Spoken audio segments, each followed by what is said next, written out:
하나님 말씀 봅니다. 요한복음 15장 22절에서 27절 말씀입니다. 내가 와서 그들에게 말하지 아니하였더라면 죄가 없었으려니와 지금은 그 죄를 핑계할 수 없느니라. 나를 미워하는 자는 또 내 아버지를 미워하느니라. 내가 아무도 못할 일을 그들 중에서 하지 아니하였더라면 그들에게 죄가 없었으려니와 지금은 그들이 나와 내 아버지를 보았고 또 미워하였도다. 그러나 이는 그들의 율법에 기록된 바 그들이 이유 없이 나를 미워하였다 한 말을 응하게 하려 함이라.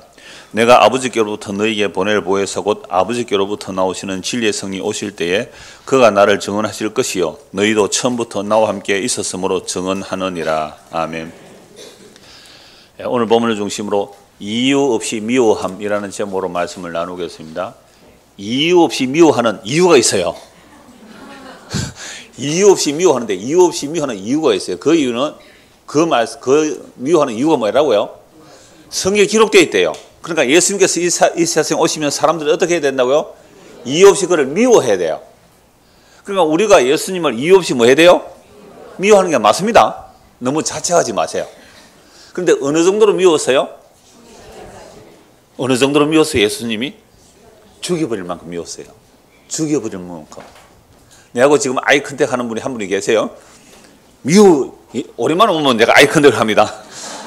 예수님을 죽일 만큼 미워했어요. 그러니까 우리가 다 어떤 사람이에요? 예수를 미워하는 사람이었어요. 자, 이 본문을 보기 전에 우리 중고등부 학생들 퀴즈 맞추면 상품권. 요새 아이들이 뭐요? 편의점 상품권을 좋아한다면서요? 자, 최초 사람 아담의 직업이 무엇일까요? 무직. 이름 지어주는 사람. 이름 지어주는 사람. 그런 뜻도 되겠습니다만은. 이름 지어주는 사람. 좋아요. 근데 내 마음에 들어야 답이 되죠. 제가 지난주에 어떤 그 소설책 리뷰를 잠시 들었는데요. 소설책 리뷰를 들었는데 바움가트너라는 책 제목이 나와요. 바움가트너. 미국 사람인데 죽었어요. 그 사람의 소설 요약을 하는데 바움가트너가 뭐예요? 정운사예요. 정운사. 가트너.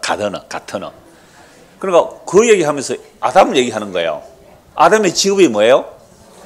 에덴 동산을 경작하고 돌보고 관리하라 그랬잖아요. 그러니까 아담의 직업이 뭐예요?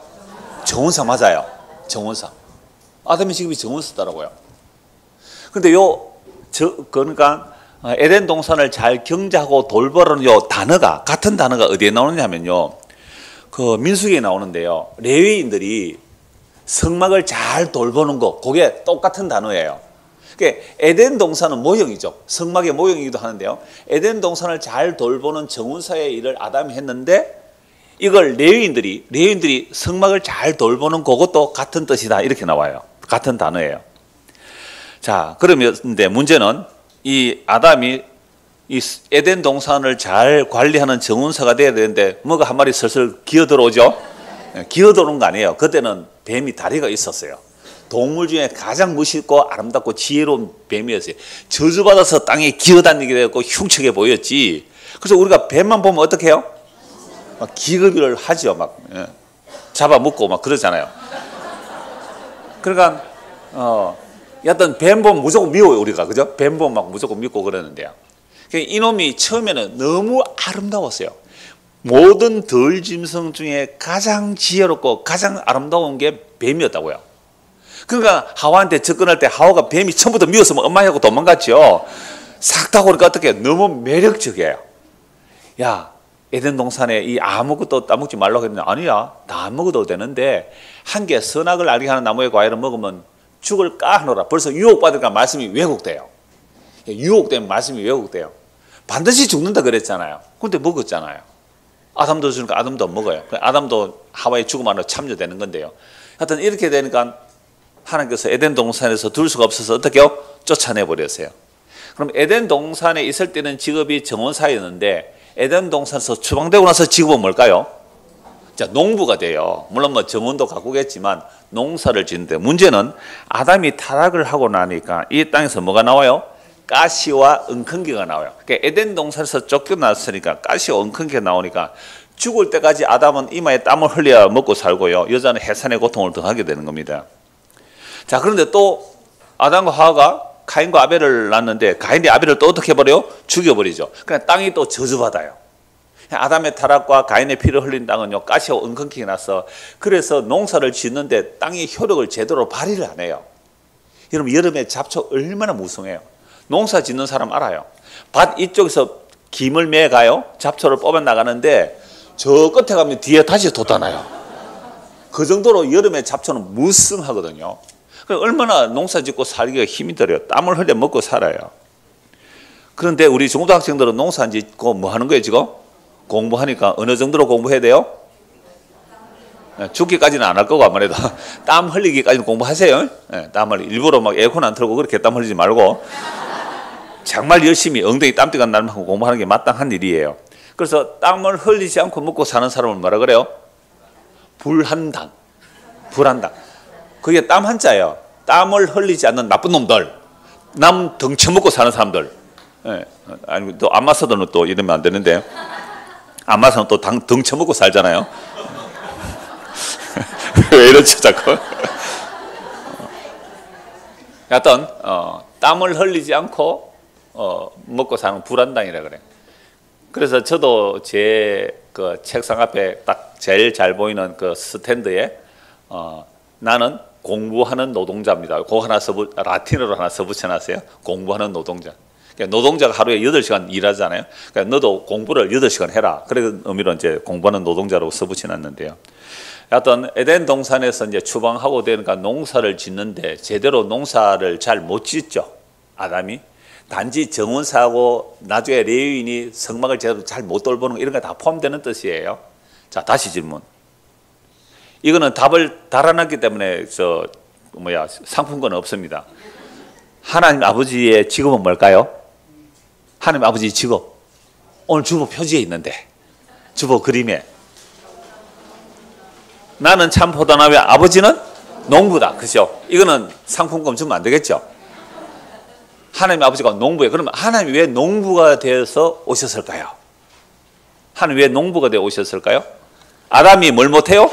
농사를 망쳤잖아요. 잘 못 짓잖아요. 그러니까 하나님이 직접 농사 지으러 왔어요. 하나님이 직접 농사를 짓는데 유일하게 이 땅에 참 포도나무로 심은 포도나무는 누구예요? 예수님. 그래서 우리 모두가 예수님을 믿어야 영원한 생명을 얻는다라는 말씀이에요. 하나님 아버지가 포도나무를 심으신 농부라는 뜻은 그런 뜻이에요. 자, 그런데 또 이스라엘 역사 속에 이렇게 말씀합니다. 그냥 읽어드릴게요. 레위기 25장 23절입니다. 토지를 영구히 팔지 말 것은 토지는 다 내 것입니다. 너희는 거류민이요 동거하는 자로서 나와 함께 있느니라. 자, 레위기 25장 이 토지 제도가 나오는데요. 토지를 영구히 뭐 하지 말라? 사고 팔고 하지 말라. 왜요? 약속의 땅은 하나님이 전쟁해서 무상으로 준 땅이거든요. 이 땅은 사고 팔 수는 없어요.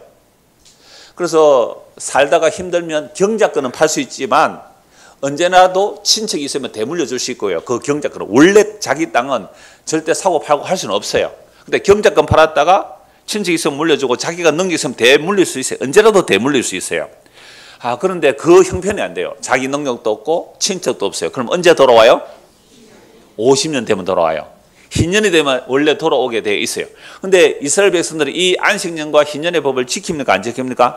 아무도 안 지켜요. 그러니까 농사 엉망진창이 되는 거죠. 그러니까 빈익빈 부익부가 막 발생하는 아주 자본주의의 극단을 달리는 그런 모습이 이사에서 나와요. 그래서 전토에 가옥에 가옥을 더하는 그 제로에서 나라가 망하거든요. 나라가 망해요. 그래서 여기서 말씀하시는 것은 토지 영원히 팔지 말라. 토지는 내 것이라고 하면서 너희는 거류민이요 동거하는 자로서 나와 함께 있는데 요 거류민이라는 단어의 각주를 보면 너희는 소장농이요 되어 있습니다. 자, 그러면 하나님은 모든 것의 주인이에요. 여러분 오늘 교동문 읽었는데 14번 한번 보세요. 찬송가 된 교동문 14번. 교동문 14번. 여러분 모든 성경은 하나를 얘기합니다. 교동문 14번. 자, 제일 처음에 나오는 그 1절 보십시오. 같이 한번 읽을까요? 시작. 땅과 거기에 충만한 것과 세계와 그 가운데 사는 자는 다 여호와의 것이다. 그러니까 우리가 누구의 것이에요? 여호와 하나님의 것이 하나님의 것. 그러니까 땅도 누구 것이요? 하나님의 것, 우리도 하나님의 것. 그러니까 하나님이 주인이에요. 하나님의 주인. 너희는 뭐예요? 소작농이에요. 소작농. 그러니까 이스라엘 백성들을 소작농이라고 해요. 소작농은요, 자기 땅이 자기 것이 아니에요. 주인의 땅을 부쳐먹고 사는 거예요. 그러면 소작농 같으면 뭘 바쳐야 돼요? 주인에게? 세를 내죠. 세를. 우리나라 소작농은 세를 얼마나 내는지 아세요? 중고등학생들? 허리 쭉 펴고 일로 한번 날 보실래요? 이렇게 웃고 있잖아요. 중학생들, 우리나라 소작농은 얼마인지 아세요? 농사 짓는 사람들 50%예요. 50%. 물론 요즘은 농사 지을 사람이 없어서 굉장히 소작농을 많이 깎아줘요. 그러니까 농사 짓고 뭐 10분의 1 안 줘도 뭐 땅을 빌려주는 그런 땅, 빈 땅이 많아서 그랬는데, 옛날에 정말로 우리가 어떤 이 산업사회가 발달되기 전에 농사 짓고 먹고 살 때는요, 그 땅을 주인이 소작을 주면 그것을 감사했어요. 그래서 무려 세금을 몇 프로 내어도 50%를 내어도, 추수할 때 50%를 내어도 감사함으로 농사를 지었다고요. 저도 소작농의 아들이라서 너무 잘 알아요, 그 내용을. 그러니까 주인은 아무것도 안 해요. 단지 뭐만 해요? 땅만 빌려줘요. 땅만 빌려주고요. 그러니까 농사 짓는 모든 농자재, 그 농약과 노동력을 다 투입하는데요, 그 50%밖에 못 가져가요, 소작농은. 그러니까 주인은요, 언제 하면 옵니까? 수수할 때 딱 왔어요. 농사에서 좋은 거 50% 딱 떼서 먼저 갖다 줘야 돼요. 소작농이 막 딱 갖다. 저 정말 나락을 싣고 그 집에 갖다 준 기억이 있거든요, 어릴 때. 그 50%예요, 50%. 근데 지금은요, 농사 짓는 사람이 없으니까 10%만 줘도요, 그냥 내 놈 좀 농사 지어 주세요 하는 곳이 많아요. 저 우리 함양에서 오시는 분은요, 소를 키우는 분이거든요. 소를 키우는데 소를 키우려면 짚이 많이 필요해요. 그러니까 그런 논을 농사 지어가지고 이제 짚을 생산하는데 새 얼마 줘요, 요즘? 그 남의 농사 지어서 새 얼마 줘요? 권사님, 잘 몰라요? 아들이 알아요? 아들 새 얼마 줘요? 그냥 나락 한 10가마니 수확하면 몇 가마니 주면 돼요? 안 줘요? 아, 그냥 막 농사만 지어도 되는 거예요. 그러구나. 그러면 잘 몰라서 제가 좀, 또 어떻게나. 자, 그럼 질문 다시. 그러면 이스라엘 백성들은 소작료를 하나님께 얼마나 드리면 될까요? 10분의 1입니다. 굉장히 살만한 거예요. 10분의 1은. 안 그래요? 그러니까 농사 짓고 10분의 1을 하나님께 소작료로 내는데 그걸 이제 11조라 그래요. 그 소작료를 누구에게 줍니까? 레위인에게 주죠. 레위인에게. 그러니까 레위인은 아까 에덴 동산을 경작하고 관리하는 그 단어하고 레위인이 성막을 돌보는 거하고 단어가 같다 그랬어요. 그러니까 레위인이 백성들의 10분의 1을 받아서 그걸 가지고 성막에 일을 해요. 그러면 레위인이 받은 10분의 1은 또 그 10분의 1 중에 또 10분의 1 누구에게 드려요? 대제사 아론에게 드려요. 대제사에게 줘요.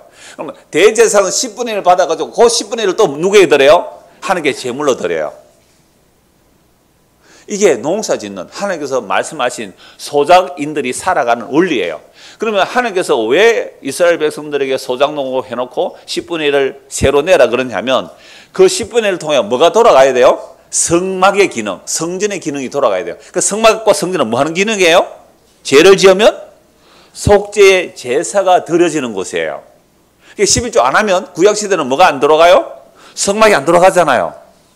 그럼 뭐가 안 돼요? 제사가 없어지잖아요. 속죄가 아니래요. 그래서 죄를 지으면 어떻게 돼요? 속죄할 길이 없으면 망하는 거예요. 이런 개념이 하나님이 땅의 주인이고 이스라엘 백성들이 소작농으로 10분의 1 내라 그랬는데 이걸 잘 지켰을까요? 안 지켰을까요? 잘 안 지켰죠. 안 지켜서 나라가 망했어요. 그래서 북이스라엘 아수르하고 남유다 바벨론 망했는데 하나님의 약속은 정말 신실해요. 오늘 우리가 14장 찬송했을 때 하나님은 자기 약속을 신실하게 지킨다는 찬송을 했거든요. 그래서 바벨론 포로 잡혀갔지 70년 만에 돌아와요. 그리고 한 400년 지났습니다. 예수님 오실 때가 되었어요. 그때 이스라엘 백성들은 소작료를 잘 냈을까요? 안 냈을까요? 너무너무 잘 냈어요. 너무너무 잘 냈어요. 텃밭에 나오는 채소들까지 몽땅 뭐 했다고요? 11조를 들으면 11조 정말 잘 냈어요. 그렇게 소작료 잘 내고 있는 그때에 예수님께서 오셨어요. 야, 너희들 참 소작료 잘 내네. 복 받으라 라고 하신 것이 아니고요. 뭐라고 말씀하셨는지 한번 보십시다. 마가복음 12장 보세요. 마가복음 12장. 아니 11조도 안 하는 사람에게 말하면 뭐 이해가 되는데 잘 하는 사람에게 이런 말씀을 하세요. 그러니까 예수님이 정말 미웠어요. 얼마나 미웠는지 죽여버리잖아요. 마가복음 12장입니다. 1절. 예수께서 비유로 그들에게 말씀하시되 한 사람이 포도원을 만들어 산 울타리로 두르고 접자는 틀을 만들고 망대를 지어서 농부들에게 세로 주고 타국에 갔더니 때가 이르면 농부들에게 포도원 소출 얼마를 받으려고 한 종을 보내니 그들이 종을 잡아 심히 때리고 그저 보내었거늘 다시 다른 종을 보내니 그의 머리에 상처를 내고 능욕하였거늘 또 다른 종을 보내니 그들이 그를 죽이고 또 그 외에 많은 종들도 들은 때리고 들은 죽인지라. 이제 한 사람이 남았으니 곧 그가 사랑하는 아들이라. 최후로 이를 보내며 이르되 내 아들은 존대하리라 하였더니 그 농부들이 서로 말하되 이는 상속자니 자 죽이자. 그러면 그 유산이 우리 것이 되리라 하고 이에 잡아 죽여 포도원 밖에 내 던졌느니라. 포도원 주인이 어떻게 하겠느냐? 와서 그 농부들을 진멸하고 포도원을 다른 사람들에게 주리라. 너희가 성경의 건축자들이 버린 돌이 모퉁이의 머리돌이 되었나니 이것은 주로 말미암아 된 것이요 우리 눈에 놀랍도다 함을 읽어보지 못하였느냐 하시니라. 그들이 예수의 이 비유가 자기들을 가리켜 말씀하심인 줄 알고 잡고 자되 무리를 두려워하여 예수를 두고 가니라. 자, 하나님 농부라 그랬잖아요. 근데 사실은 땅 주인이에요. 땅 주인이 이스라엘 백성들에게 뭘 줬다고요? 소작을 줘요. 땅을 소작을 줘요. 소작을. 그래서 뭘 내라 그랬어요? 이제 세를 내야 되잖아요. 소작농 세를 내야 되잖아요. 여러분 건물을 임대하면 뭘 내야 돼요? 건물주에게 뭘 내야 돼요? 임대료를 내야 되잖아요. 그러니까 땅을 빌려줬으면 땅을 농사 지어 먹고 세를 내야 되잖아요. 근데 여기는 이제 포도원 비유예요. 자, 주인이 포도원을 완벽하게 다 만들어 놓고 농부들에게 세를 준 거예요. 그러면 농부들이 이제 1년 동안 포도 농사를 짓고, 이러면 오늘 요한복음 15장 전체가 포도나무 비유 오늘 마무리거든요. 그러니까 오늘 잘 들어도 그동안 못 들었던 건 뭐예요?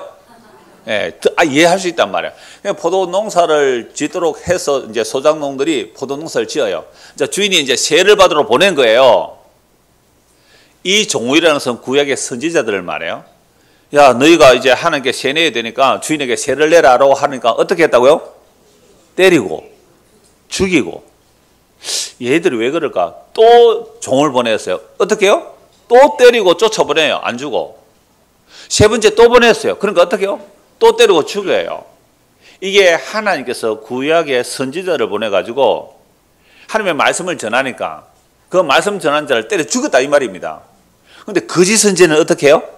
거짓 선지자는 아주 잘 대해줬어요. 때리지 않고 우리에게 복 빌어주는 선지자 좋다고 그렇게 했단 말이에요. 자, 그래서 이 포도원 주인이 어떻게 마지막에 누구를 보내요? 아들을 보내요. 그러니까 아들을 보내니까 아들은 공격하겠지 설마 해서 아들을 보니까 아들까지 어떻게 해요? 죽여버리고 포도원을 뭐 하려고요? 자기 것 삼으려고 했잖아요. 자, 오늘 우리 아까 시편 14편 1절 교독할 때 하늘과 땅의 모든 것은 누구 것이라고 그랬어요? 여호와 하나님 것이다. 그러니까 하나님의 것인데 하나님의 보낸 아들, 진짜 하나님의 나라 아들, 그 아들을 보냈더니 아들을 죽여버리고 이것을 뭘 하자? 우리 것을 차지하자. 자, 여러분들이 포도원 주인이라면 그 종들을, 종부작생들 어떻게 하겠어요? 다 죽여버려야죠. 진멸, 그게 진멸이에요. 이 말씀이 무슨 뜻인지 알아들었어요. 그래서 누가복음을 보면요, 주님 그런 일이 우리에게 안 일어나기를 원합니다. 그러니까 하나님이 아들을 보냈다면 그 아들을 죽이게 돼 있다 이 말입니다. 그런 일이 안 일어나기를 원합니다. 만약에 우리가 아들을 죽여버리면 하나님께서 우리에게 뭘 퍼부어버리세요? 진멸하니까, 다 죽여버리니까 그런 일이 우리에게 안 일어나기를 원하면 조금 알아들었어요. 조금 알아들었단 말이에요. 그러니까 예수님 하신 말씀이 뭐예요? 만약에 너희가 나를 안 죽인다면 안 된다 이 말입니다. 만약 너희가 나를 안 죽인다면 시편 118편의 말씀을 인용해요. 건축자들이 버린 돌이 모퉁이의 머리돌이 된다. 그러니까 우리는 다 건축자들이고 우리는 다 뭐 농사 짓는 사람이고 우리 인생을 살아가는데 예수가 필요한 줄 알고 들고 왔더니 예수는 사사건건 나에게 뭐만 한다? 잔소리만 해요. 사사건건 나에게 미운 말만 골라서. 그래서 이 예수를 어떻게 한다고요? 에이, 쓸모없다고 땅에 버려버렸단 말이에요. 이게 버림받은 모퉁이돌이 돼야 되는데 너희들은 반드시 나를 죽이게 돼 있다 라고 말씀하신 거예요. 그래서 이것이 주로 말미암아 된 것이 우리 눈에 놀랍도다 하면 읽어본 적이 없느냐? 그들이 이 말씀 듣자 바리새인은 마음에 찔려가 이렇게 말해요. 이 예수가 이 비유가 자기들을 가리켜 말씀하신 줄 알고 뭐 하려고요? 잡고자. 이 잡고자가 뭐예요? 죽이려고. 잡고자 하나 무리를 두라야 아직 예수를 잡아가지는 못하는 정도예요. 자, 그러니까 예수가 이 땅에 왔는데 사람들이요, 예수님이 악해서가 아니잖아요. 예수님이 악한 일 하나도 안 했어요. 정말 하나님의 뜻대로 선하고 착한 일만 하셨는데 그 예수가 너무 미워서 잡아 죽인다 이 말입니다. 근데 왜 미워하는지 이유를 모른다는 말이에요. 어제 밀양구역 모였을 때 말씀 잠시 교구역 모임 하면서요, 어떤 분이 마태복음 26장을 읽다가 예수를 잡으러 사람들이 뭘 들고 와요? 금과 몽치, 칼하고 몽치를 들고, 몽치가 뭐야? 몽둥이야, 몽둥이. 그걸 읽다가 자기가 어릴 때 자기 아버지하고 동네 어른들이 개 잡는 것을 봤대요. 그리고 개 잡을 때 뭐가 잡아요? 정말 잔인한데요. 요즘은요, 여러분들 그런 말 들으면 아마 끔찍할 건데요, 개를 잡을 때 집에서 키우는 개예요. 그것도 흔히 똥개라 그러잖아요. 그 개를 잡아가지고 줄을 묶고 간 나무에 달아요. 그리고 몽둥이를 들고 몽치를 들고 때려요. 잡아요. 때려줘. 그래야 고기가 부드럽다고. 뭐 그래서 그런 거 다 드시고 사시면서. 제가 그렇게 얘기했잖아요. 옛날에 저 경북 어느 지역에 그 목사님 얘기도 한번, 이 얘기 여름 다 돼가네요. 초복이 다 돼갑니까? 그때 또 보신당 드시잖아요. 그때 뭐라고 했냐면, 정말 집에서 개를 잡아가 이제 잡으려고 강가에 가서 물 끓이고 막 이렇게 개를 잡아가 반쯤 때리는데 졸도인 줄 알았는데 얘가 살아가 도망가 버렸어요. 그래서 나중에 할 수 없이 이제 집에 왔더니 그 개가요, 주인 왔다고 반갑게 꼬리를 치더래요. 개는 이런데, 예? 자기 죽이려고 하는 그 주인 오니까 좋다고 꼬리를 치는 개인데, 우리 인간은요, 진짜 주인을 때려 죽인 인간이에요. 진짜 주인을 죽였다고요. 이분이 그걸 읽고 막 울었어요. 내가 몽둥이 들고 예수 때려 죽인 그 개를 나무에 매달고 때려 죽이듯이, 너무 좀 리얼하지만 좀 어제 한 그 얘기 그대로요. 구역은 다 나눴으니까. 내가 개를 때려 잡는 그것처럼 예수를 나무에 달아놓고 몽둥이로 때려 죽인 자가 내더라, 이거 내거더라. 그렇게 막 울고 그랬는데요, 자기 노년을 걱정하니까 딸도 없고 걱정이 돼가지고 어떻게 뭐 보험료 좀 깎고 조정해가지고 그 요양병원 입원하면 그때 보험 좀 나오는 거 하러 좀 깎으러 갔다가 보험 더 내고 갔대요. 그러면서 뭐라고 고백하는지 아세요? 내가 조금 전에는 예수 몽둥이 들고 때려 죽인 자가 냅니다라고 했는데 돌아서서는 나는 뭐만 챙겼다? 내 노후 걱정만 하더라. 또 한 번은요, 정말 중국에서 그 사업할 때 한국에 오다가 비행기 사고로 죽을 뻔해서 살아났고요. 한 번은 터키 갔는데요, 자기가 터키에서 다른 지역으로 딱 스페인가 빠져나가는 순간 그 다음날 자기가 있었던 그 지역에 지진이 나가 터키에 완전히 건물 다 망했어요. 거기 있으면 죽었대요. 그렇게 두 번, 세 번 죽다 살아났는데요, 죽다 살아났는데도 여전히 자기는 자기 잘난 맛에 살더래요. 이게 우리예요. 그러니까 예수를 미워하고 죽이는 게 우리 안에 있는 죄라는 본성이 그런 거예요. 오늘 본문 22절입니다. 이제 오늘 본문 한번 보시죠. 15장 22절. 내가 와서 그들에게 말하지 아니하였더라면 죄가 없었으리니와 지금은 그 죄를 핑계할 수 없느니라.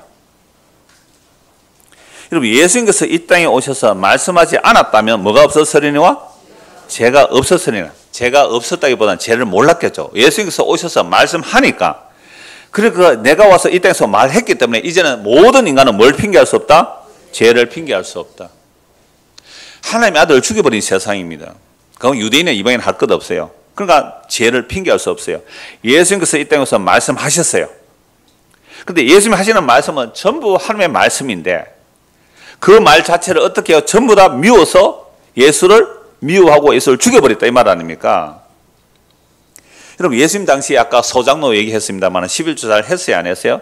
잘 했습니다. 열심히 했어요. 그런데 율법을 주신 이유는 율법을 통하여 자기 죄가 뭔지를 알고 예수를 믿도록 하는 것이 율법의 기능인데 자기들은 율법을 지켜서 나는 죄가 없어요, 나는 율법 지키는 의인이에요 하고 예수를 안 믿는 그들을 향해 예수님 뭐라고 말합니까? 너희 아비는 마귀라고 했어요. 그렇게 열심히 율법 지키고 11조 자는 그들에게 너희는 독사의 새끼라 그랬습니다. 너희 아버지 자는 마귀라고. 어떻게 예수를 안 죽일 수 있느냐 말이에요. 그래서 예수님 이 땅에 오셔서 지난주 본 말씀이잖아요. 세상의 모든 행사를 뭐요? 악하다. 요한복음 7장 7절. 세상의 모든 행사를 악하다고 했기 때문에 예수님 죽임당해요. 2000년 전에 예수님 오셔서 그게 유만한 파당, 여러 파당들이 있었거든요. 야, 다른 파는 모르겠는데 바리새인들 너희는 참 열심히 날 섬기네 하고 바리새인 편 들어줬다면 바리새인들은 예수님을 어떻게 했을까요? 결사옹위했을까요? 자, 예수님께서 만약에 사두개인들, 정치적 힘 있는 자들이거든요. 그들 편을 들어주었다면 예수님 죽일까요? 아니에요. 사두개인들은 예수님을 결사옹위했을 거예요. 목숨 보고 예수를 지켰을 거예요. 근데 사두개인도 아니다, 바리새인도 아니다, 헤롯 땅도 있었거든요. 로마 권력이 있었잖아요. 로마 권력 너희들 아니다, 헤롯 보고 여우라 그랬어요. 그러니까 이런 예수님은 미움을 받을 수밖에 없어요. 23절입니다. 15장 23절. 나를 미워하는 자는 또 내 아버지를 미워하는 거야. 예수님 미워한다는 것은 아버지를 미워하는 거죠. 24절. 내가 아무도 못한 일을 그들 중에서 하지 아니하였더라면 그들은 죄가 없었으리니와 지금은 그들이 나와 내 아버지를 보았고 또 미워하였느니라. 자, 예수님께서 이 땅에 오셔서 하신 일은 사람이 할 수 있는 일이에요, 없는 일이에요? 할 수 없는 일을 하셨어요. 죽은 자를 살려내시잖아요. 날 때부터 소경을 눈뜨게 하시잖아요. 이 어마어마한 일을 하셔서 물리를 걸으시잖아요. 오병의 기적을 일으키세요. 사람이 할 수 없는 일을 하셨어요. 사람이 할 수 없는 말씀을 하셨어요. 자, 예수님께서 오셔서 22절은 말씀하셨고 24절은 행동하셨고, 그래서 예수님의 모든 은행, 예수의 모든 말씀과 모든 행위를 다 하셨는데도 아무도 예수를 믿지 않았다. 그러므로 너희들은 뭘 할 수 없다? 이제 죄를 핑계할 수 없다. 죄를 핑계할 수 없다. 그러니까 내 아버지를 보았고 나를 미웠고 나를 미워서 아버지도 미워하고 아버지를 말을 안 듣는다 이 말입니다. 자, 그런데 이렇게 된 이유가 있단 말이에요. 이유가 뭐라고요? 25절입니다. 같이 한번 읽을까요? 그러나 이는 그들의 율법에 기록된 바 그들이 이유 없이 나를 미워했다 한 말을 응하게 하려니라. 아, 그러면 예수님이 무슨 악한 일을 해서 미움을 받는 게 아니거든요. 그러면 세상에서 악한 일을 하면 반드시 미움 받아요. 악한 일을 하면. 자, 그런데 정말로 착한 일을 해서 미움 받을 때가 언제입니까? 착한 일을 하는데 미움 받을 때 언제입니까? 그런 경험이 한 번도 없으세요? 제가 지난주도 말씀드렸잖아요. 우리 학생들이 나쁜 친구들하고 사귀는데 그 나쁜 친구들이 하는 짓이 나쁜 짓이에요. 야, 누구 데리고 와서 돈 뺏자 라고 할 때에 그 중에 한 명이 아니야, 이건 나쁜 짓이야 라고 하면 어떻게 돼요? 미움을 당해요. 그 우리 중고등부 교사들이 읽은 책이 하나 있는데요. 그 10대들의 마음에 꽃이 피었습니다. 그 책인데 자기가 이제 중고등부 사역을 12년 하면서 그 여러 가지 에피소드를 만들었는데요. 어떤 여자아이 중학교 2학년이에요. 중학교 2학년을 나쁜 친구가 얘를 이제 왕따시키고 또 학폭에 넘기려고 자기 아는 오빠이들한테 전화를 한 거예요.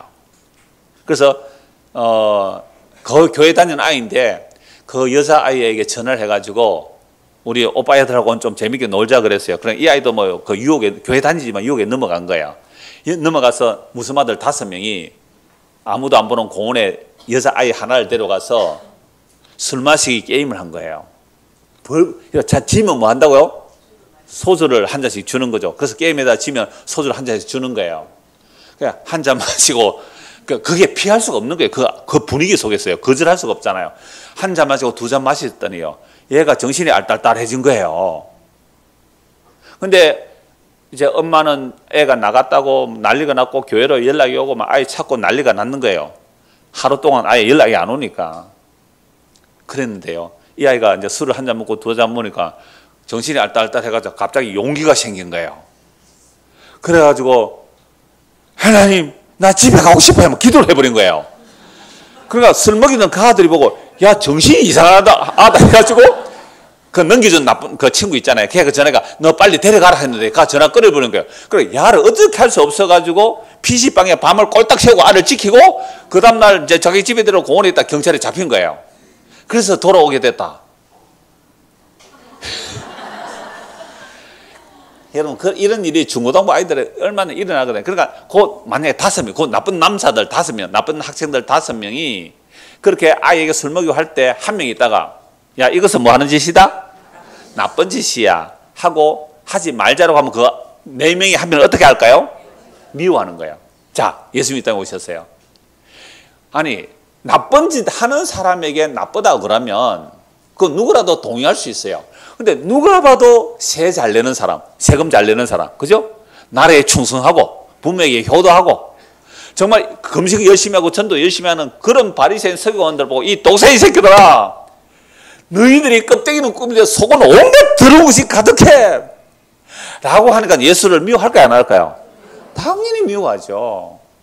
내가 나쁜 짓 하는데 나쁘다고 하면 뭐 그것도 미워하지만 싫어하지만 정말 착한 일 하는데 하나님을 위해서 열심히 헌신충성 봉사하는 나를 보고 악하다고 하니까 누구를 죽여야 되겠어요? 예수를 죽여야 돼요. 그게 이유 없이 미워하는 거예요. 까닭 없이 미워하는 거예요. 근데 까닭 없이 미워하는 이유가 있어요. 까닭 없이 미워하는 이유가 있다고요. 율법에 기록되었을 때라고 했거든요. 이 율법이라는 것은 구약 전체를 말할 때 율법이라고 그래요. 구약이 기록됐다. 시편 35편 19절 69편 4절 나오는데요. 한 것만 찾아볼게요. 시편 69편 4절 한번 보세요. 시편 69편 4절. 비슷한 말씀이 두 곳에 나오는데요. 시편 69편 4절. 자, 왜 까닭 없이 이유 없이 미워할까? 예수님을, 그 착한 예수님을 사람들이 왜 미워할까? 이 말씀이 이루어지기 위해서 그렇게 한다. 이 말씀이 이루어지기 위해서. 자, 69편 4절 같이 한번 읽을까요? 까닭 없이 나를 미워하는 자가 나의 머리털보다 많고 부동하게 나의 원수가 되어 나를 끊으려 하는 자가 강하였으니 내가 빼앗지 아니한 것도 물어주게 되었나이다. 그 표제를 보면 다윗의 시로 되어 있거든요. 35편도 마찬가지예요. 까닭 없이 나를 미워하는 자가 뭐보다 많다요? 내 머리털보다 많다라고 하죠. 까닭 없이 나를 미워하는 자가 많다. 자, 여러분들은 두 가지 질문. 어떤 사람이 이유 없이 미운 사람이 있어요?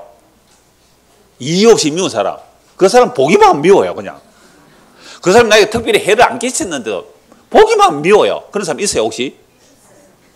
아, 있구나. 자, 그러면 내가 그 사람에게 특별히 잘못한 일도 없는데 그 사람이 이유 없이 나를 미워하는 그 미움을 당한 적이 있어요? 그게 더 많아요.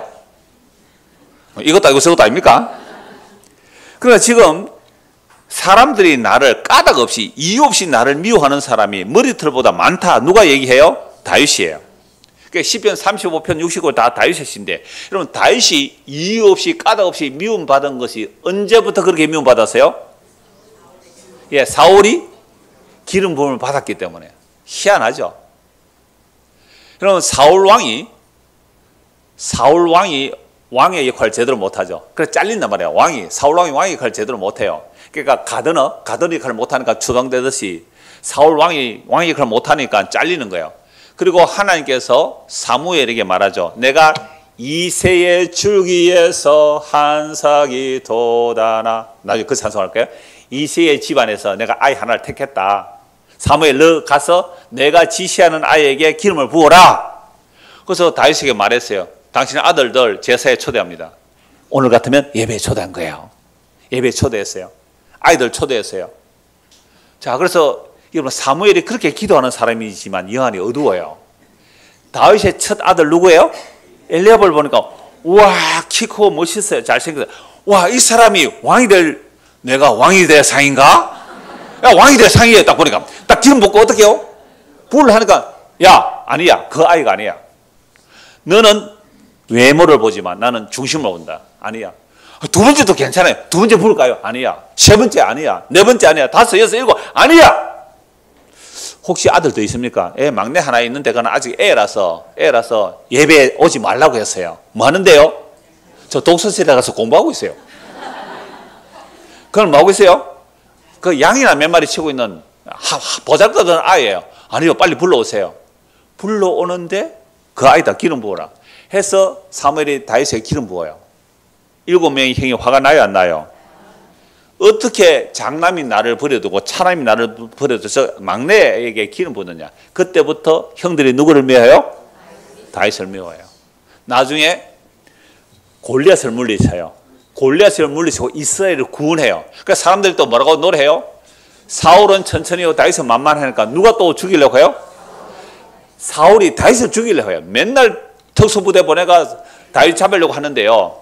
근데 다윗은 또 사울을 안 죽이잖아요. 그러니까 다윗이 시편 35편 69편에서 까닭없이 나를 미워하는 자가 머리털보다 더 많다는 게 실감이 나죠. 왜 이렇게 미워하느냐라고 하면 뭘 했기 때문에? 기름 부음 받았기 때문에. 그래서 히브리 말로는 기름 부음 받았다 무슨 뜻이라고요? 세 글자 메시아. 헬라 말은 뭐요?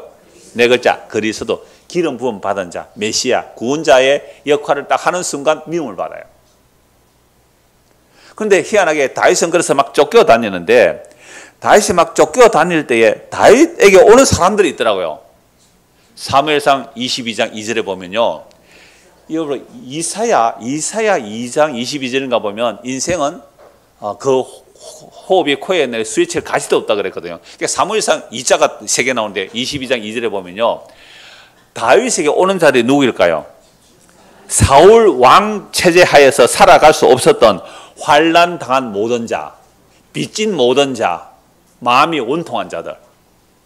이런 자들이 다윗에게 오더라 이 말이죠. 다윗에게 오더라. 이게 다윗이 바로 그리스도의 모형인데요. 여러분 예수님께서 이유 없이 미움을 당하는 이유는요. 이 세상이 어떤지를 드러내고 있습니다. 예수님 당시에 세상을 보면요. 유대 종교 있지요. 로마 권력이 있어요. 그래서 종교도 정치도 나름대로 질서를 가지고 살아가요. 물론 열심당원들이 소수가 있어서 세상 둘러엎어야 한다는 자들도 있었지만 그들은 로마의 무력 앞에 산산이 깨어집니다. 자, 이런 세상에 오셔서 예수님께서 누구 편을 들어줘요? 아무 편도 안 들어줍니다. 바리새인, 서기관, 사두개인, 열심당원, 제사장 편 안 들어주죠. 로마의 편도 안 들어주죠. 그러면서 다 뭐라고요? 악하다. 그러니까 예수님 뭐가 되어버리죠? 공공의 적이 되죠. 그래서 예수가 얼마나 미웠는지 어떻게 하면 예수를 죽일까라고 해서 사내들인 공회가 결국 예수를 죽이기로 결의하고 죽여버리죠. 자, 예수님을 이렇게 미워한 이유, 그래서 죽이려고 하는 이유는요. 요한복음 7장에서는 세상은 악하다. 그리고 오늘 말씀에서는 율법에 기록된 말씀 뭐예요? 까닭 없이 나를 미워하는 뜻이 이루어져야 하기 때문에 예수를 미워하고 죽이는 거예요. 그러니까 이유 없이 미운 거예요. 예수는 이유 없이 미워요. 그럼 여러분들은 예수님이 좋아요, 미워요? 예수님이 막 이유 없이 막 미워요? 예수님 막 사랑이 막 퐁퐁 솟아나요? 그러니까 여러분들이 예수를요 죽일 만큼 미워하지 않았다면 아직 신앙의 출발이 안 된 거예요. 뭐라고요? 예수를 죽일 만큼 미워하지 않았다면 신앙의 출발이 아직 덜 된 거예요. 아까 개 이야기 했는데요. 예수가 얼마나 미웠으면 개 잡듯이 몽둥이로 가지고 나무에 달아놓고 때려 죽이는 것이 그게 나라는 인식이 되어야 그때부터 신앙의 출발이에요. 그 전에는요. 예수님 내가 뭘 해드릴까요? 하나님 내가 뭘 해드릴까요? 이러면 기뻐하실까요? 이러면 나 복 주실 거예요? 이러면 구원시켜 주실게요? 그런 것이 전부 종교라니까요. 그 종교성이 진짜 하나님을 살해했다니까요. 그 로마의 정치적 권력이 종교 권력하고 힘을 합해서 진짜 하나님을 살해한 땅이 이 땅이에요. 그런데 이 땅에서 종교로 뭐 번성해 보자고요? 정치로 번성해 보자고요? 미친 짓이에요. 그러니까 이 복음 전하면 종교에서도 미움받고 국가에서도 미움받고 이웃에게 미움받고 가족에서 미움받아요. 이 일이 우리 힘으로 가능해요? 불가능하죠. 그래서 예수 홀로 미움 다 받아요. 예수 홀로 죽임 당하고 십자가에 죽으시고 부활 성천하셔서 성령을 부어주시면 그래야 예수의 말씀이 이해되기 시작해요. 오늘 본문 다시 보시죠. 우리는요 신앙의 출발을 했는지 안 했는지 점검해 봐야 돼요. 예수가 정말 까닭 없었고 이유 없이 미워서 막 예수를 막 때려 죽이고 싶을 만큼 그게 실제로 내 마음에 일어났다는 것은 마음에 일어났지만 행위로 이미 예수 죽인 거나 진배 없어요. 예수님 우리 마음의 생각이 그대로 행위라고 같이 말씀하니까 내가 예수 미웠을 때는 이미 우리 예수를 미워 죽인 거예요. 예수를 미워 죽였다고요. 이건 왜 그래야 되냐면 율법에 기록된 대로 까닭 없이 이유 없이 예수를 미워하게 돼 있고요. 예수를 버려야 되고 죽여야 된다는 거예요. 근데 그게 이제 죄인 줄 아는 사람과 그게 뭐 죄야 두 종류가 딱 나눠져요. 내가 예수를 미워해서 예수를 죽인 것이 죄인 줄 아는 사람은 성령 임한 자고요. 성령 임하지 않으면 내가 뭐 그렇게 잘못해서 나 예수 안 믿어도 돼. 그게 성령 임하지 않은 죄예요. 그러니까 이런 사람들은 어떻게 나갈까요? 나 그래도 착한 짓 했잖아. 나 그래서 양심적으로 살았잖아. 나 바르게 살았잖아. 라고 하는 인간들은 아직도 자기 죄가 예수 죽인 죄임을 모르는, 어떻게 보면 성령 임하지 않은 자죠. 제가 어떻게 보면이라고 한 것은 굉장히 타협한 거예요. 제가 시험 받을 사람 너무 많을까 싶어서.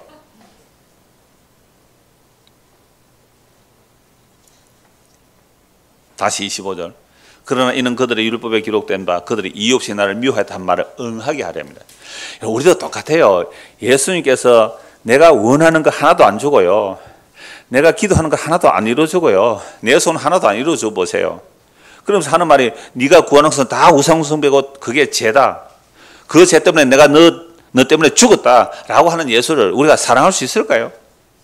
날 도와주지 않는 예수를 사랑할 수 있을까요? 이유 없이 우리 예수가 미워요. 그러니까 복음을 들을 때 예수가 막 믿고 그 복음을 전하는 사람조차도 미워요. 왜요? 예수 얘기를 좀 그렇게밖에 못하냐. 제가 우리 어머니 가끔 얘기했잖아요. 목사가 그렇게 설교가 누가 들어오겠노? 좀 살살해라. 너 교회 보니까 옛날에 교회도 몇 명 안 되는데 그러니까 먹고 살겠다 싶었겠죠. 이유 없이 미워요. 이유 없이. 복음은요, 이유 없이 미워요. 우리의 본성상 안 맞아요, 복음은. 그래서 어떻게 하느냐. 다음 주하고 연결되는 말씀인데요. 내가 아버지께로부터 너희에게 보낼 보혜사 곧 아버지께로부터 나오시는 진리의 성령이 오실 때에 그가 나를 증언하실 것이요 너희도 처음부터 나와 함께 있었으므로 증언하는. 그러니까 성령이 오면요, 제 진리의 성령이 오시니까 예수님을 증언해 줄 거고, 제자들도 성령이 오면 십자가에 못 박혀 죽은, 그러니까 누가 죽인 거예요? 우리가 죽인 예수를 하나님이 살리시고 죽어 그리스도가 되셨다는 그 말씀을 이해하게 되고 전하게 되죠. 그러면 제자들도 똑같이 누구처럼 대접을 받아요? 예수님처럼 대접을 받게 되죠. 자, 그래서 사도행전 2장에 보면요, 성령이 임하죠. 자, 성령하고 베드로가 이렇게 복음을 전합니다. 너희가 십자가에 못 박아 죽인 예수를, 누가 십자가에 못 박아 죽였다고요? 너희가 가로 열고 누구요? 내 이름도 넣어야 돼요. 너희가. 왜요? 예수는 우리에게 이 땅에 오셔서 뭐라고 하셨어요? 악하다고 했거든요. 너 설교하는 거 악한 거야. 찬양대 뭐 했다고요? 악한 거야. 저 멀리 부산서 올라가면 몇 시에 와야 돼요? 부산서 아침에 연습하러 몇 시에 일어나야 돼요? 아침 몇 시에 일어나요? 아침 6시쯤 일어나야 되죠? 좀 늦어서 한 7시쯤 일어나야 좀 끼미가 와야 되잖아요. 그래가 올라가면 얼마나 힘들어요. 자, 그렇게 왔는데 예수님이 와서 야, 너희들 다 악해 그러면 아멘 할까요? 미쳤나? 이럴까요? 그게 우리 마음이라니까요. 감자 농사 지어가지고요, 카레 한다고 감자 갖고 오는데 약해. 양파 갖고 와가 막 카레 한 상자 약해. 해보세요. 이 얼마나 예수가 미울까요? 그런데요, 놀랍게도 이제 우선 성령이 임했다는 것은 왜 십자가를 거쳐서 성령이 와야 되느냐 하면요, 십자가를 품지 않는 성령 운동은 그거요, 십자가의 운수가 돼요. 그러니까 성령이 임하게 되면 성령 운동, 은사 운동 하면 그거 가짜예요. 성령이 임하게 되면 예수의 십자가에서 무엇이 이루어지는지를 전하고 말하게 돼요. 십자가 없는 성령 운동, 그 십자가 운수로 가는 거거든요. 죽으시고 부활 성천에서 성령을 부어주시니까 정말 성령만 베드로가 이렇게 말하죠. 너희가 십자가에 못 박아 죽인 예수를 하나님 뭐요? 살리셨다. 그러면 모든 유대인들이 예수를 십자가에 못 박아 죽이라고 고함 질렀잖아요. 그럼 그들이 다 뭐가 되는 거예요? 예수를 죽인 살해자가 되는 거예요. 하나님의 아들을 죽인 자가 되는 거예요. 하나님의 아들을 죽인 자가 된다고요. 그 말을 듣고 딱 두 가지 반응이 일어납니다. 어찌할꼬. 그럼 어찌해야 됩니까? 그때 하는 말이 뭐라고요? 예수 믿어라. 예수 믿어라. 옛날에 제가 우리 댓글 달지 않도록 했을 때 어떤 사람이 이상한 정치적 댓글을 달았어요. 그분하고 이제 개별적으로 통화를 쭉 하면서 뭐라고 했냐, 개별 문자 주고받은 통화했느냐, 그렇게 하면서 그분이 목사래요. 그때 이후로 제가 댓글 달지 못하도록 댓글 달지 않게 하세요. 그건 논쟁할 필요가 없잖아요, 그런 걸. 그래서 이제 자꾸 뭐라고 얘기를 해서 제가 뭐라고 했냐면 예수 믿고 사세요. 그랬거든요. 누구 보고요? 목사님 보고.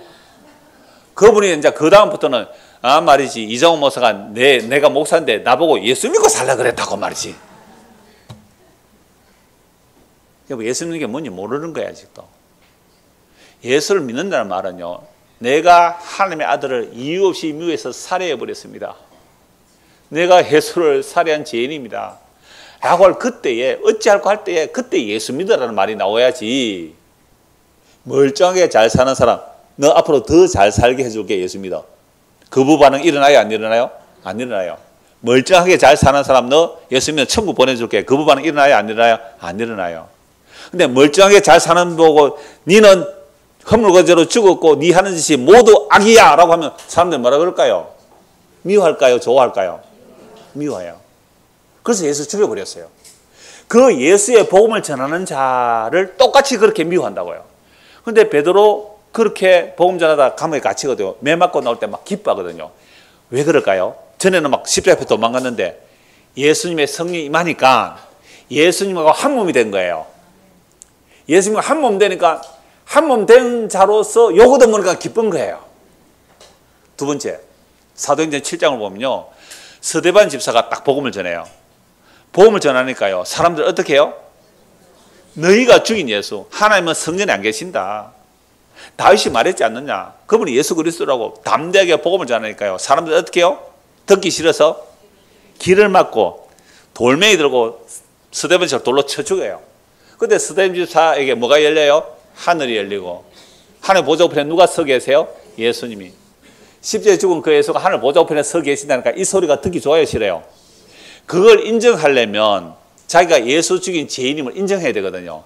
그 소리가 듣기 싫어 길을 막고 돌 들고 스데반을 돌로 쳐 죽였어요. 그때 스데반이 한 말이 뭔지 아세요? 주여 저들의 죄를 용서하소서. 예수님 십자가에서 주여 저들의 죄를 용서하소서. 저들이 하는 짓을 알지 못하고 행하나이다. 이 복음을 누가 좋아할까요? 아무도 안 좋아합니다. 두 복음 말씀 마무리할게요. 디모데후서 1장 9절 보십시오. 디모데후서 1장 9절 10절입니다.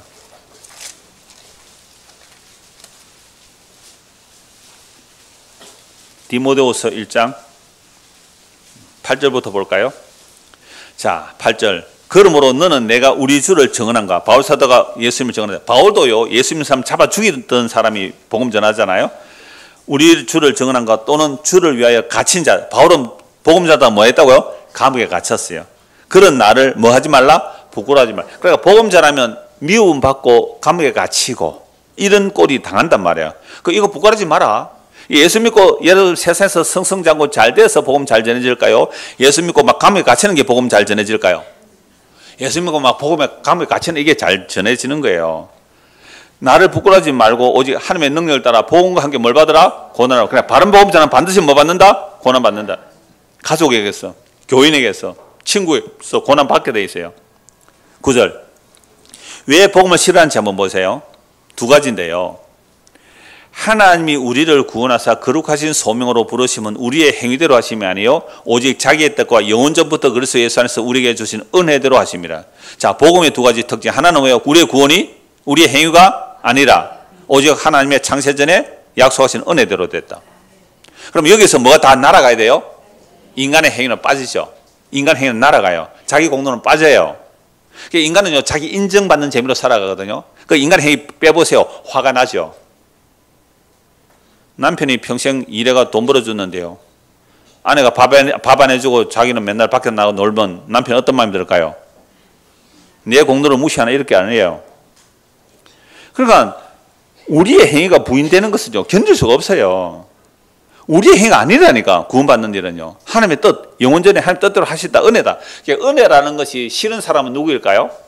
자기 행위를 잘하는 사람이겠죠. 두 번째, 이제는 우리 구주 예수 그리스도의 나타나심으로 말미암아 나타났으니 그는 뭘 피하시고요? 사망을 피하시고 복음으로서 뭘 드러내요?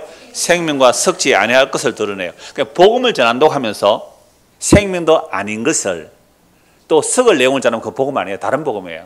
그러니까 사람들이 진짜 복음 좋아해요? 다른 복음 좋아해요? 왜요? 썩지 썩을 것을 준다 그러고 생명 아닌 것을 준다 그러는데 그걸 좋아해요. 아무리 병 고쳐봐도 죽어요. 아무리 부자 돼도 그거 죽으면 재산 못 가져가요. 근데 왜 썩어질 것, 생명도 아닌 것을 아멘 아멘 좋아하고 따라가요. 그런 지난주 말씀드렸잖아요. 소똥구리 말똥구리가요. 소똥 좋아하고 말똥 좋아하는 거 다를 바가 없다고요. 왜 그걸 복음으로 전해요? 복음은 생명과 썩지 않을 거예요. 복음과 생명과 썩지 않을 거예요. 이것도요, 우리 은혜대로, 우리 행위가 아니고 은혜대로 하셨단 말이에요. 이 복음을 전하면 예수도 미워하고 복음 전하는 또 미워해요. 한국 복음 마무리할게요. 요한 1서 3장입니다. 요한 1서 3장 15절.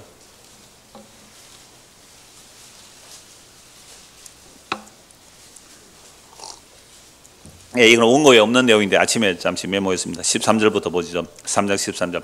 형제들아, 세상이 너희를 미워하여도 이상이 왜 요한복음 15장하고 비슷하죠? 요한이 기록했잖아요. 요한 1, 2, 3서 요한계시록 사도 요한이 기록했잖아요. 세상이 너희를 형제들아 세상이 너를 미워해도 이상히 여기지 마라. 그러니까 우리가 세상에 속했다면 세상이 우리를 사랑해 주겠는데 세상에서 예수님의 택함을 입었기 때문에 세상이 무조건 미워해요. 그럼 세상이 미워하면 우리를 도와줘요? 안 도와줘요? 안 도와준다는 거예요. 자, 우리는 형제를 사랑함으로 사망에서 옮겨 생명으로 들어간 줄 알거니와. 그럼 1차 이 형제는 누구일까요? 예수죠. 예수님이 우리에게 와서 친구라고 불러주셨잖아요. 우리가 형제를 사랑함으로 사망에서 생명으로 들어간 줄 알거니와. 사랑하지 않는 자는 뭐요? 사망에 머물러. 그러니까 예수 사랑하지 않으면 그건 사망에 머물러 있는 거예요. 자, 15절 같이 읽읍시다. 그 형제를 미워하는 자마다 살인하는 자니 살인하는 자마다 영생이 그 속에 거하지 아니하는 것을 너희가 아는 바라. 그러니까 그 형제를 미워한다. 즉 예수를 미워한다는 것은요, 뭐 하는 거예요? 살인하는 자예요. 근데 예수님의 복음을 전하는 사도들 또 미워하면 누구를 미워하는 거예요? 예수 미워하는 거. 예수 미워하는 자는 누구 미워해요? 하나님 미워하는 거예요. 그 안에 뭐가 없어서 그래요? 아, 영생이 없어서 그렇구나. 자, 이유 없이 예수를 미워하는데 사실은 그 이유가 있어요. 시편에 기록된 말씀대로 까닭 없이 예수가 미움을 받아야 되고 그래서 죽임 당해야 돼요. 근데 그 예수를 까닭 없이 미워하고 죽인 자가 누구라고요? 나다, 나.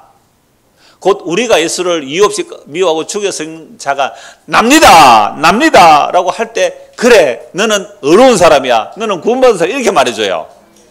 그걸 다른 말로 하면 예수 믿습니다 이렇게 나와요. 뭘 인간이 하나님과 거래하려고 하나님 이거 해드릴게 적어주세요. 말도 안 되는 소리 하고 있어요. 하나님의 아들의 죽음 앞에서 그런 말이 통하겠어요? 하나님의 아들의 죽음 앞에 그게 통하겠느냐고요. 어디다 감히 종교와 정치를 갖다 들이대요. 십자가 앞에서. 누가 그를 죽였는데요. 그래서 그 형제를 미워하면요, 그게 살인하는 거예요. 살인하는 자마다 뭐가 없었어요? 영생이 그 속에 없으니까 미워하는 거예요. 여러분, 예수님이 믿고 복음이 미우면요, 아, 내 속에 영생이 없어서 그렇구나. 그럼 어떻게 해야 돼요? 나 지옥 가야 마땅하구나 라고 될 때 뭐 해야 돼요? 회개하고 예수 믿기를 바랍니다. 그 은혜가 우리 모두에게 임하기를 소원합니다. 기도합시다. 하나님 아버지, 예수님이 믿고 예수의 말씀이 미운 것이 우리의 본성입니다. 그 미움으로 인하여 예수를 살해한 자가 바로 우리입니다. 이 고백이 사람으로 나올 수가 없습니다. 영원전에 그리스도 안에서 택한 자들에게 성령을 보내심으로 우리 죄가 뭔지 알고 예수를 믿게 되는 것, 이것이 영생을 받은 자의 모습입니다. 그러나 영생이 없는 자는 예수님도 미워하고 복음도 미워하는 것을 보게 됩니다.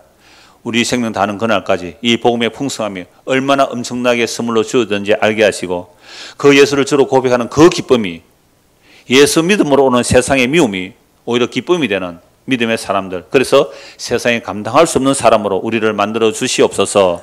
예수 그리스도를 받들어 기도드리옵나이다. 아멘.